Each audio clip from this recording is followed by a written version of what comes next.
Hi Aries! Kumusta po kayong lahat? So yan Aries, by the way, ang reading pala natin ngayon is ganap sa inyo ngayong second quarter ng taong 2025, April, May, June. So yun guys, sa mga interesado naman sa ating private reading, nasa description box below, yung link ng aking Facebook, ayan, i-message nyo na lang ako guys, okay?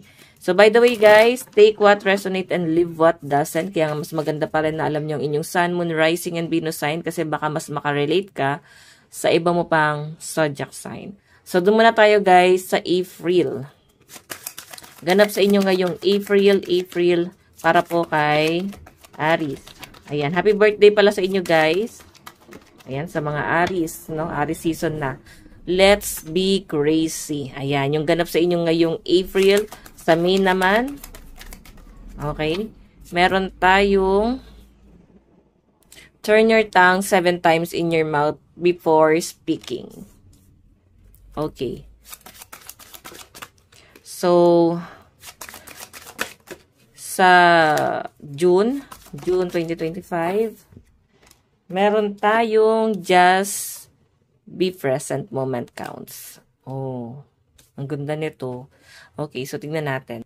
Okay, so Aries, ngayong April, ayan, let's be crazy yung lumalabas, no? Feeling ko ilalabas mo yung kulit mo and sobrang saya mo ngayong April, no? May mga frustration, disappointment, pero mabilis mo siya, guys, na dadivert sa ibang bagay. Like, mas pinipili mong maging positibo. Yan ang nakikita ko sa energy mo. So, titignan natin. Okay. Ganap po kay Aries ngayong April 2025 Spirit Guide. Ganap po kay Aries ngayong April. Meron tayong reflection.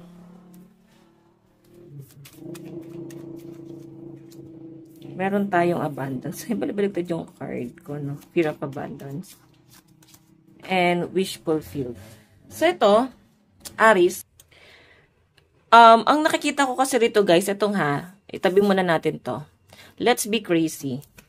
Okay? Kung makikita mo, mas i-enjoy mo, no? Hindi mo isisentro yung buhay mo sa pera. Okay? So, nakikita ko ngayong April, ngayong Aries season. Aries, ayan. Nakikita ko sa inyo na basta magawa mo yung mga bagay na ikatliligaya mo or ikatutuwa mo, yung ikagagaan ng pakiramdam mo.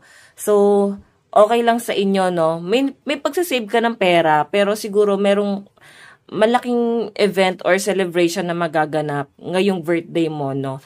And reflection kasi guys, ito So, siguro yung reflection na to is parang titignan mo yung mga taong nakasama mo sa buhay or nandun sa circle mo, parang gusto mo lang din sila guys maging masaya or ma-encourage sa kung ano yung ginagalawan mo, no? Hindi ka madamot, yan ang nakikita ko sa inyo. And alam mo, masaya yung mga tao sa paligid mo na merong ikaw. Masaya sila na ikaw yung naging kaibigan nila, naging kapamilya nila. Sobrang ma-appreciate ka nila dito, guys, no? Siguro kung ano man yung napoprovide mo sa kanila, guys, parang ibabalik nila sa inyo, guys, yun, no? Like, tatanaw sila talaga, guys, ng utang na loob, no? Ayan, maganda kasi, guys, na magtanaw ng utang na loob sa taong hindi talaga nanunumbat. Though, hindi naman tayo, guys, nangihingi ng tulong sa iba. Ganun kasi, no, hindi kayo nag-uubliga na parang, tutulungan ko tong taong to, tapos susumbatan nyo kalaunan. Hindi naman ganun yung nakikita ko dito. I think gusto nyo lang, guys, na maging masaya yung mga tao sa circle mo. Okay, tignan pa natin. Okay, kunin natin to. Additional message ngayong April 2025. Ayan. Sa second quarter, no. Meron tayong 6 of Swords, Temperance. Tignan mo Ito nakikita ko yung iba sa inyo, magiging conscious ka din pagdating sa health mo. 6 of Swords kasi, pwedeng ikaw kasi okay, tanggap mo na hindi ka masyado nagiging conscious pagdating sa health mo. Pero yung pamilya mo kasi, 6 of Swords Yung pamilya mo yung nag-aalala sa inyo rito, guys. So, kung meron kang nararamdaman, wag nyo, guys, ito, ipasawalang bahala. Kasi, tignan nyo naman, pwede kasi nag-aalangan ka, iniisip mo, sayang yung pera, ako lang naman to.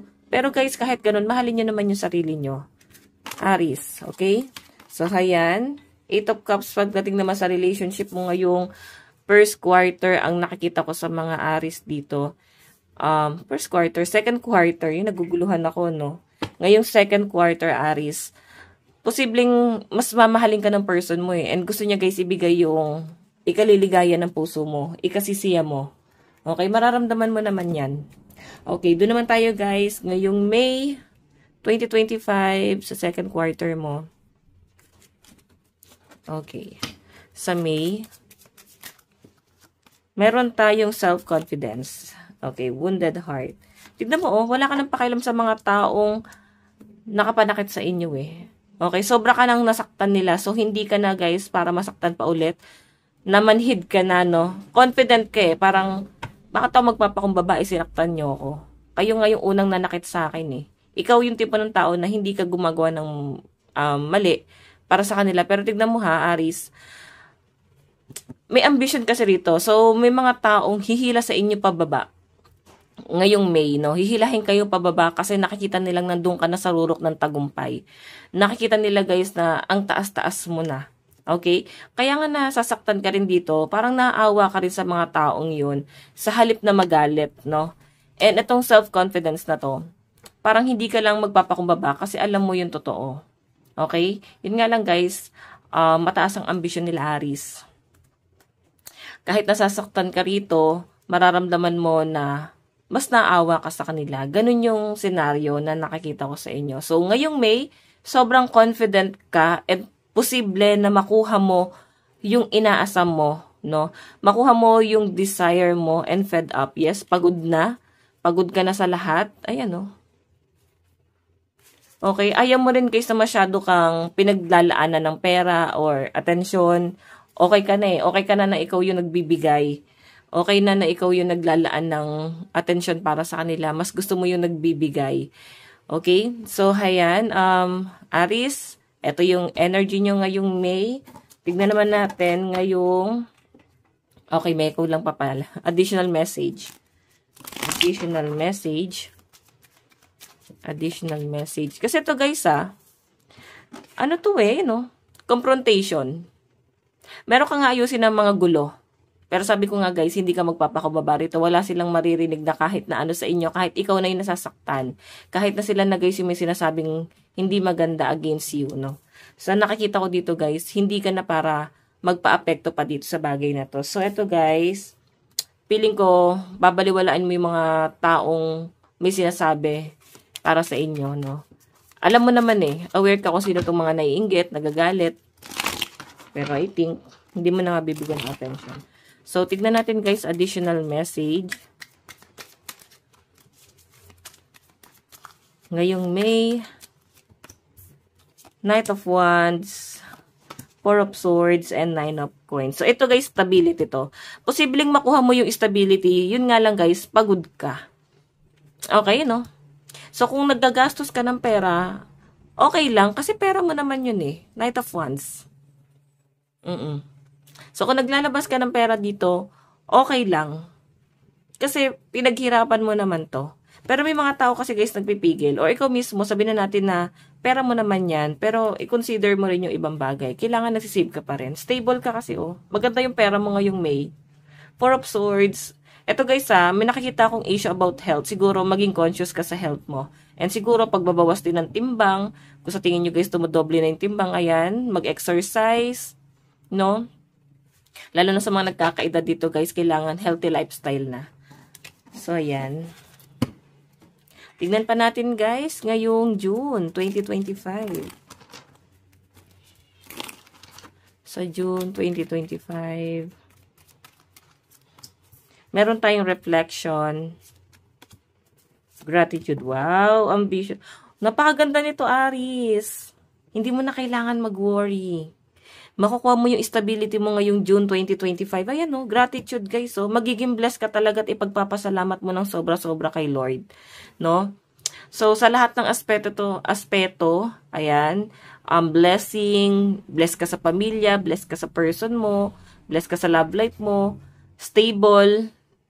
Okay, yun yung nakikita ko, guys. Tignan mo naman, just the present moment counts. So, enjoy mo lang. And i-appreciate mo rin yung mga taong nasa circle mo. Nakikita ko rin guys, meron kang business dito. So, mukhang hindi ka pababayaan ni universe, no? Sobrang spoiled ka kay universe. Nakakatuwa, guys, na meron isa sa mga ambition mo yung makukuha mo rito. Isa sa mga pinapangarap mo yung makukuha mo, guys. And isa na doon yung pera. Reflection, no? So, hindi ka madamot. Kung ano man yung blessing na nakukuha mo, guys, parang ibibigay mo din sa pamilya mo or, alam mo yon I think itutulong mo rin sa ibang tao. Okay, nakakatuwa kasi sobra yung blessing mo ngayong June 2025. Pero ang nakakatuwa doon, mas nakakatuwa pa doon, hindi ka nagiging hambog, no? Parang down to earth pa rin, guys. Hindi mo nakakalimutan tumulong sa mga taong nangangailangan. So, tignan natin, guys, yung advice para sa inyo. Meron tayong reaching your destination. Your light is shining brightly. Almost there. Parang halos nandun ka na, guys. And mas lalo ka pang kikinam. Kikinam ba? Kikinam. Oo, mas lalo ka pa, guys, liliwanag. So, meron kang ifo-pursue dito na pwede mo, guys, maging source of income at magiging successful ka dun sa bagay na yon. Okay, so, hayan. Aries, ito lang po ang inyong reading ngayong second quarter. Again, maraming salamat. God bless and love you all. Bye-bye.